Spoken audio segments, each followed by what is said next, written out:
Hello students, welcome to Gate Electronics Guruji classes. In the last video we have learned the concept of time scaling of continuous time signals. In this video we will learn the concept of amplitude scaling of continuous time signals. I have said that in time scaling of continuous time signals, the amplitude of the signal remains undisturbed. Only the signal gets either compressed or expanded in the time domain. While in amplitude scaling of continuous time signals, the time axis remains undisturbed. Only the signal gets either amplified or reduced in terms of its amplitude, that it is amplitude that gets changed in amplitude scaling operation while the time axis remains undisturbed.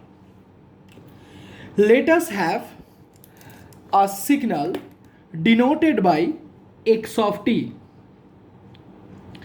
and suppose after amplitude scaling operation the signal xt gets converted into the signal y of t. Then y of t is always of the form yt is equal to beta times xt, where beta is a constant termed as the amplitude scaling factor.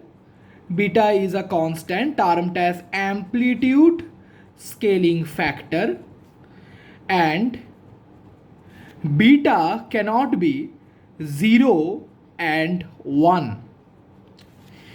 If you compare the parent signal xt and the signal we obtained after amplitude scaling operation, that is yt, we see that a constant beta has been multiplied with the parent signal xt to obtain the signal yt. That is, the constant beta has been multiplied with the amplitude of xt at each and every instant of time to obtain the signal yt. So clearly xt and yt are two different signals. Now let me explain why beta cannot be 0 or 1. If you put 0 in place of beta, we will have yt equal to 0 into xt, that is 0. Now yt equal to 0 is not a signal, it's a constant value, so beta cannot be equal to 0. If you put beta equal to 1, we will have yt equal to xt. That is, the signal before performing the amplitude scaling operation will be same as the signal after performing the amplitude scaling operation. Hence there will be no real significance of performing the amplitude scaling operation for beta equal to 1. Hence beta cannot have a value equal to 1. I hope it's clear up to this part. Depending on the value of beta, amplitude scaling operation can be subdivided into two categories. If the value of beta is such that modulus of beta is strictly greater than 1, that is beta belongs to the interval minus infinity to minus 1 or the interval 1 to infinity, the amplitude of the signal gets increased after performing the amplitude scaling operation. So this is the case of amplification. We know by amplification the original signal's amplitude gets changed, that is increased. Hence, as in this case for modulus of beta greater than 1, the original signal amplitude gets increased. Hence this is the case of amplification. We will explain it later by an example. If the value of beta is such that modulus of beta is lesser than 1, that is beta belongs to the interval minus 1 to 1, the original signal's amplitude gets reduced after performing the scaling operation. Hence this is the case of reduction. We will explain it later by an example. So I hope that it's clear up to this part. Now let us have an example of amplification first. So let us have an example of amplification first. Let's say this is case 1, an example of amplification.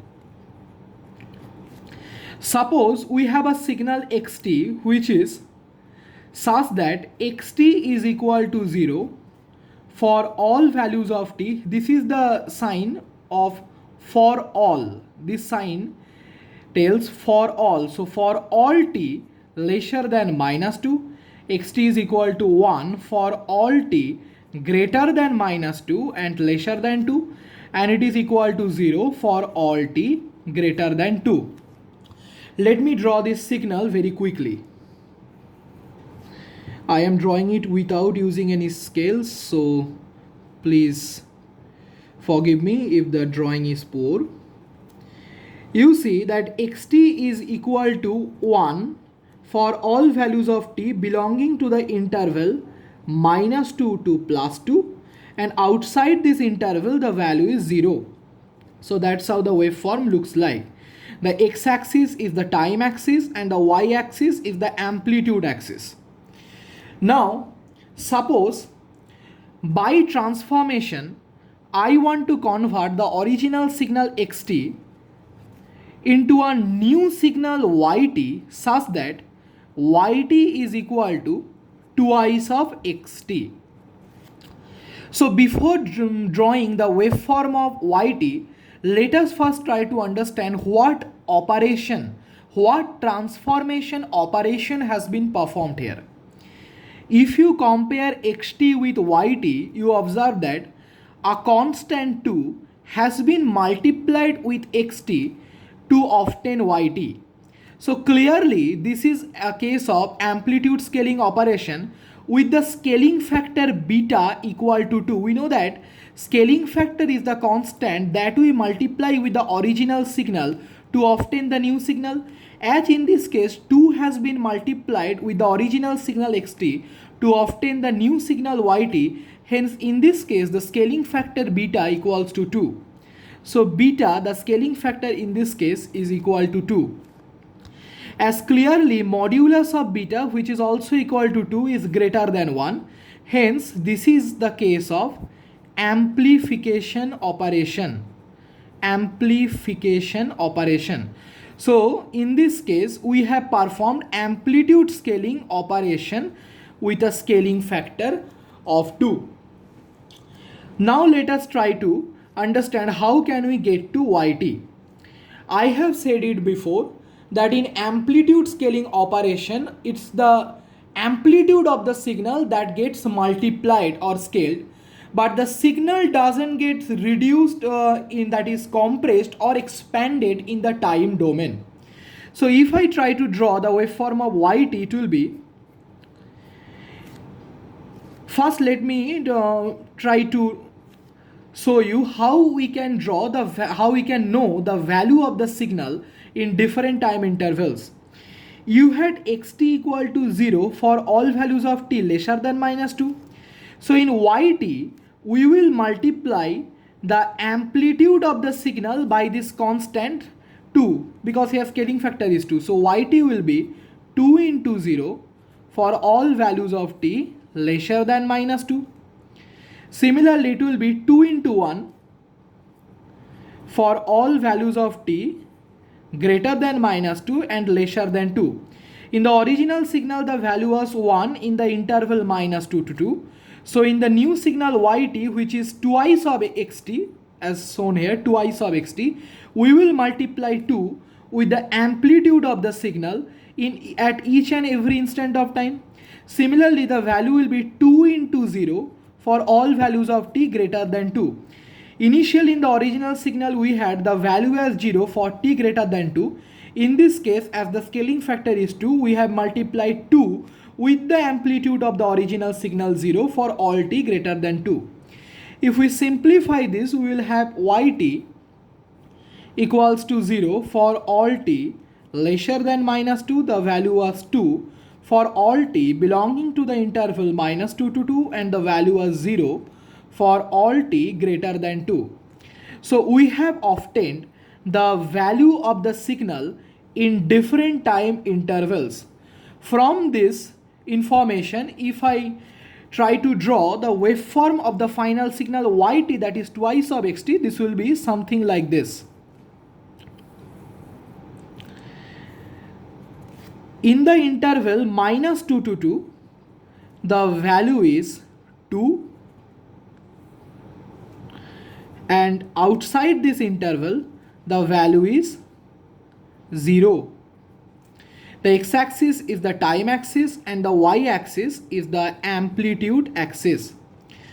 So if you compare yt, which is twice of xt, with the waveform of the original signal xt, you see that the original signal has been amplified in terms of its amplitude. This is the case of amplification. So I hope that it's clear up to this part. Now let me go to the next example, a case of reduction. I will take the same signal as that of the previous signal.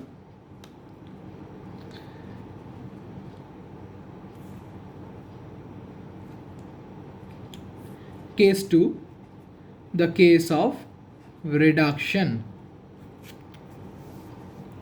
Suppose, as in the previous signal, I am writing the same signal xt is equal to 0 for all t lesser than minus 2. The value was equal to 2 for all t varying in the interval minus 2 to 2, and the xt was 0 for all values of t greater than 2. Let me quickly draw the waveform of the signal.